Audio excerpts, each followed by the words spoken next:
కూటమి ప్రభుత్వంపై వైసీపీ విమర్శలకు మంత్రి లోకేష్ కౌంటర్ ఇచ్చారు. ఓడిపోయిన వైసీపీ నేతల తీరు మారడం లేదని ఆగ్రహం వ్యక్తం చేశారు. సంక్షేమ పథకాలను ప్రభుత్వం అమలు చేస్తోందన్న లోకేష్ సంస్థలకు భూములు ఇచ్చే విషయంలో తనకు ప్రధాని మోదీనే ఆదర్శనమని తెలిపారు. ఓడిపోయిన తర్వాత కూడా కొన్ని పార్టీలు ఇంకా మారట్లేదు. నిన్న మొన్న చూసా, గతంలో ఒక మహిళా మంత్రి మహిళల్ని కించపరిచే విధంగా మాట్లాడేవారు. నిన్న కూడా కొన్ని డైలాగులు పోలీస్ సోదరులతో మాట్లాడుతూ మహిళల్ని మళ్ళీ కించపరిచే విధంగా మాట్లాడారు. చాలా బాధేసింది.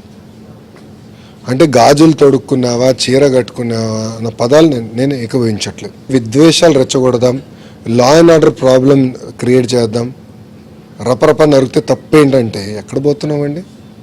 అంటే సొంత బాబాయిని లేపేసాం, ప్రజలను కూడా చంపేయచ్చు, ప్రతిపక్ష పార్టీలో ఉన్న వాళ్ళు చంపేయచ్చు అంటే ఎవరు ఒప్పుకుంటారండి? అంటే ఆంధ్ర రాష్ట్రంలో ఉంటే వాళ్ళకి అర్థమవుతుంది. వారానికి 2 రోజులు వచ్చి వెళ్ళిపోతే వాస్తవాలు ఎట్లా తెలిస్తే వాళ్ళకి? అది నేను సూటిగా ప్రశ్నిస్తున్నాను.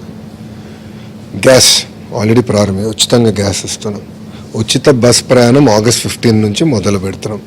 తల్లికి వందనం అవుదు, అసాధ్యం కాదు, ఈరోజు సాధించాం, చేసి చూపించాం. ఆనాడు వాళ్ళు అన్నారు, ఈసారి మేము చేసి చూపించాం. ఇది మాకున్న పట్టుదల, మాకున్న కమిట్మెంట్. మిగతా ఇచ్చిన హామీలని ఒక పద్ధతి ప్రకారం నెరవేర్చుకుని వెళ్తాం. దాంట్లో మేము ఏం చెప్పాం, 20 లక్షల ఉద్యోగాలు కల్పిస్తాను ఒక లక్ష్యంగా పెట్టుకున్నాం. మేము చేసి చూపిస్తాం అన్నాం. పెద్ద ఎత్తున పెట్టుబడులు వస్తున్నాయి.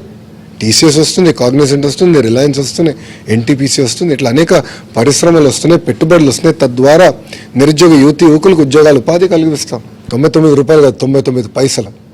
ఇది ఎందుకు ఇస్తున్నాం అంటే, ఆనాడు గౌరవ ప్రధానమంత్రి గారు గుజరాత్ ముఖ్యమంత్రిగా ఉండే, వెస్ట్ బెంగాల్కి టాటా మోటార్స్ వెళ్ళాలనుకున్నప్పుడు అక్కడ గొడవలు జరిగినాయి పెద్ద ఎత్తున. ఆ సంస్థను తరిమేశారు. అప్పుడు గౌరవ ప్రధానమంత్రి గారు రతన్ టాటా గారికి ఒక SMS పెట్టి, come invest in my state, I will give land at 1 rupee అన్నారు. గౌరవ ప్రధానమంత్రి గారు నేను ఆదర్శంగా తీసుకుని ఐటీ కంపెనీలకి 99 పైసలు భూమి ఇస్తున్నాం. తప్పేంటని సూటిగా నేను ప్రశ్నిస్తున్నాను. ఇచ్చిన కంపెనీలు ఎవరు? ఒక TCS, ఒక కాగ్నిజెంట్. ఈ కంపెనీల ద్వారా పెద్ద ఎత్తున ఉద్యోగాలు, ఉపాధులు వస్తాయి.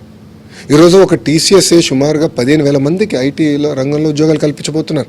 ఒక కాగ్నిజెంట్ ఆన్ రికార్డ్ వాళ్ళు ఇచ్చిన DPR ప్రకారం 8,000 మంది ఐటీ ఉద్యోగస్తులకి అవకాశాలు కల్పించబోతున్నారు. అంటే ఒక ఐటీ ఉద్యోగం వస్తే సుమారుగా 5 to 7 రిలేటెడ్ జాబ్స్ కూడా క్రియేట్ అవుతాయి.